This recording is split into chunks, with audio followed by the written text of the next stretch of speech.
우리 이번 주 암송할 성구 고린도전서 10장 31절 우리 함께 암송합니다.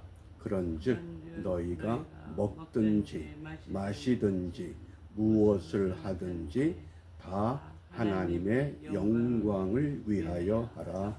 아멘. 하나님의 영광이 무엇인가? 하나님은 근본적으로 영광스러운 존재입니다. 그런데 하나님이 창조한 피조물과 이 세상에 의해서 영광을 드러내지를 못하고 있습니다. 어떻게 영광을 드러낼 수 있느냐?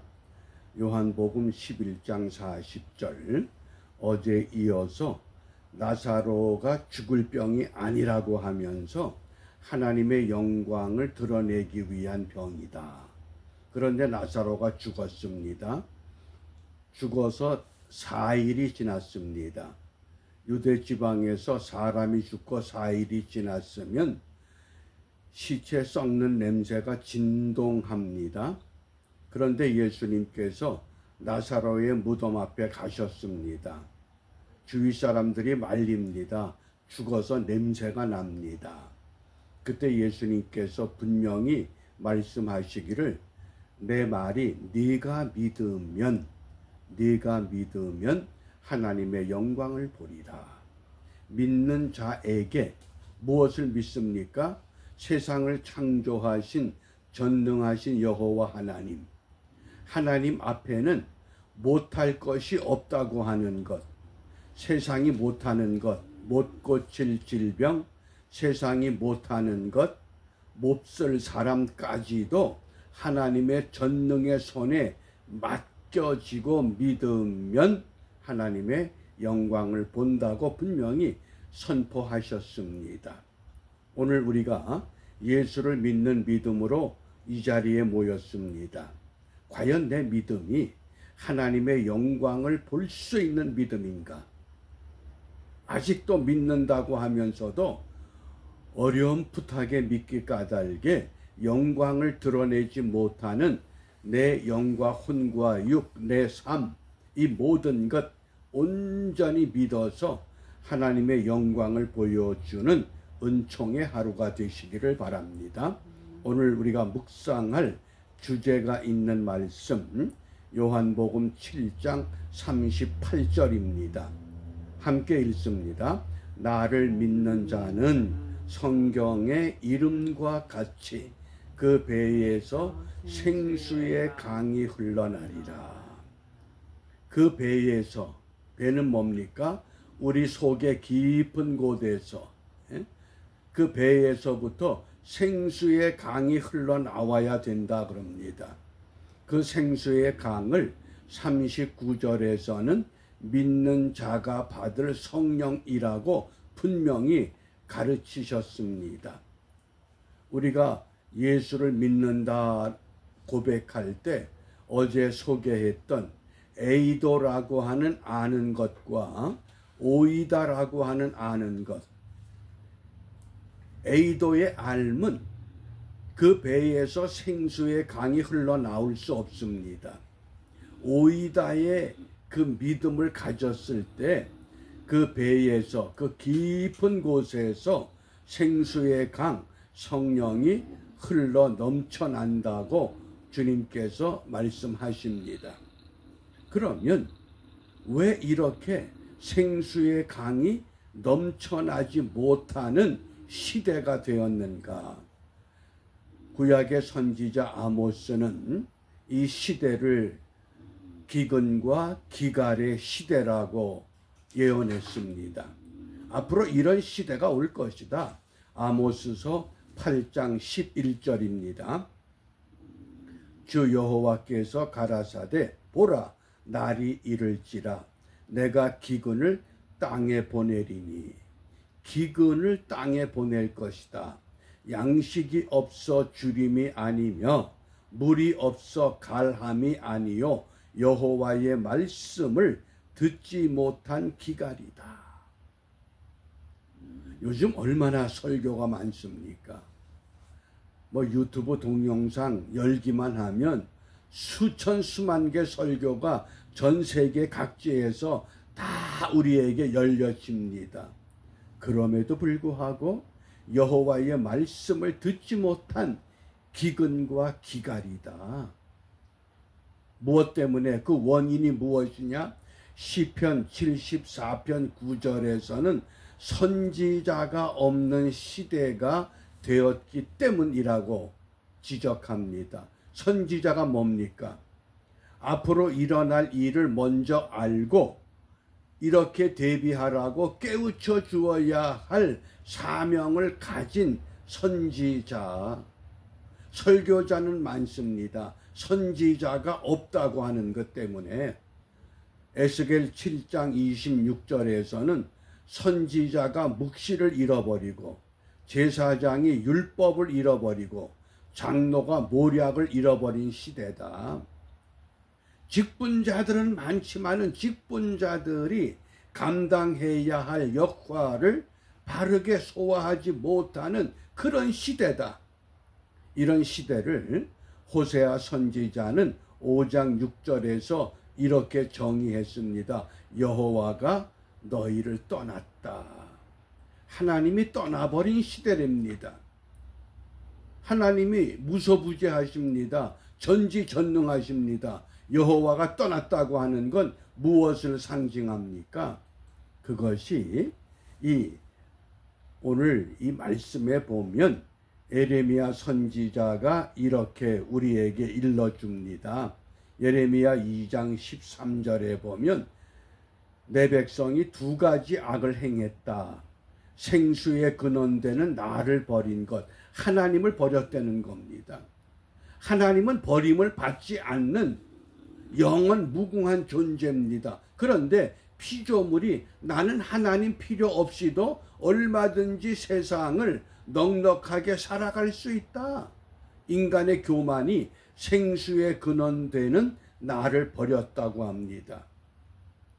하나님을 버린 시대, 이러한 시대를 오늘 어떻게 우리가 회복하느냐. 우리 구약에서 성령을 특히 여호와의 신이라고 말씀을 합니다. 여호와의 신.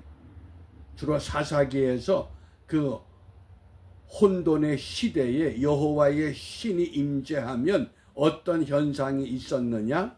그 대표적인 첫 번째 말씀이 사사기 3장 10절입니다. 여호와의 신이 그에게 임하셨으므로.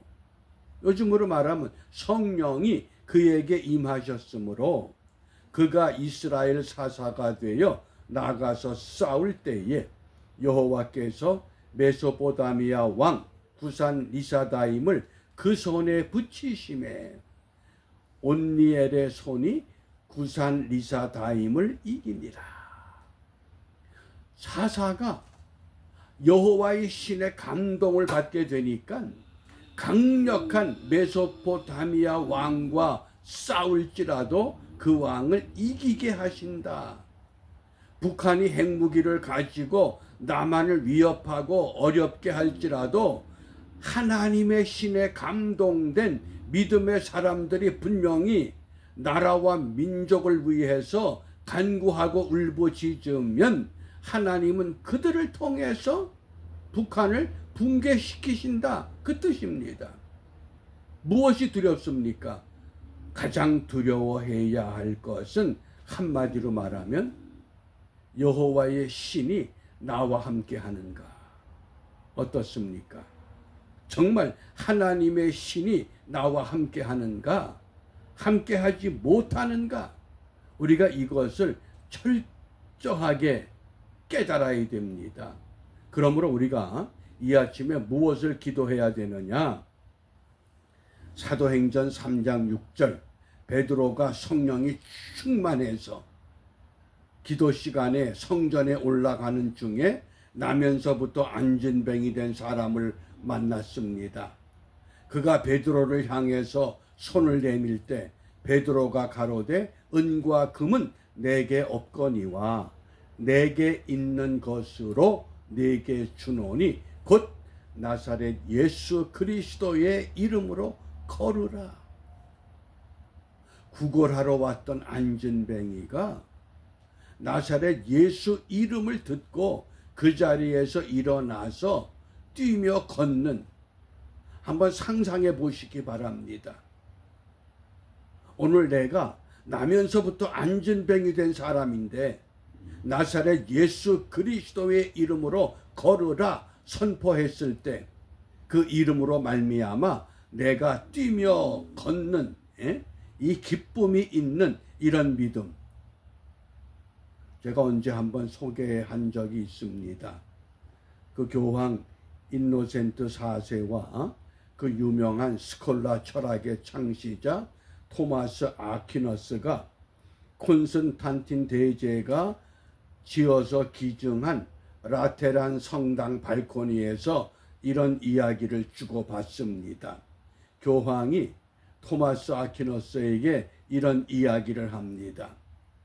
베드로는 은과 금이 없다고 탄식했지만 저 보십시오.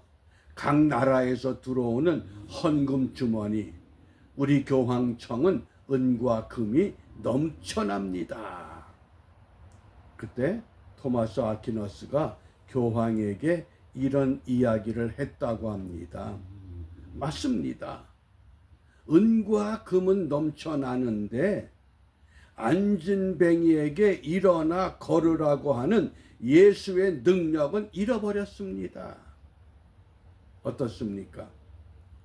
오늘 우리의 시대가 그와 동일한 현상이 아닌가. 여호와의 말씀을 듣지 못한 기갈과 기근이라고 하는 선지자 아모스의 그 예언처럼 큰 것은 많습니다. 그런데 예수 이름의 능력을 잃어버린 세대가 아닌가. 제가 요즘 자주 꿈을 꿉니다. 예수 이름을 회복하라고 하는 꿈을 꾸는데 하나님이 이것을 위해서 마지막 준비하시는구나. 믿음으로 예수 이름을 선포할 수 있는, 누구든지 예수 이름으로 선포하면 안진뱅이도 일어날 수 있는, 이 세상이 감당하지 못하는 것들을 감당해낼 수 있는 그러한 믿음, 그것은 오직 여호와의 신의 감동을 받았던 사사들, 그 혼돈의 시대에 여호와의 신의 감동을 받았기 때문에 하나님의 능력을 이루어냈던 사사들처럼 오늘 우리도 성령으로 충만케 되어서 믿음으로 예수 이름 선포하는 일에 성공하는 하나님의 복된 믿음의 사람들로 굳게 세워지는 은혜의 한 날이 되시기를 바랍니다. 기도합니다.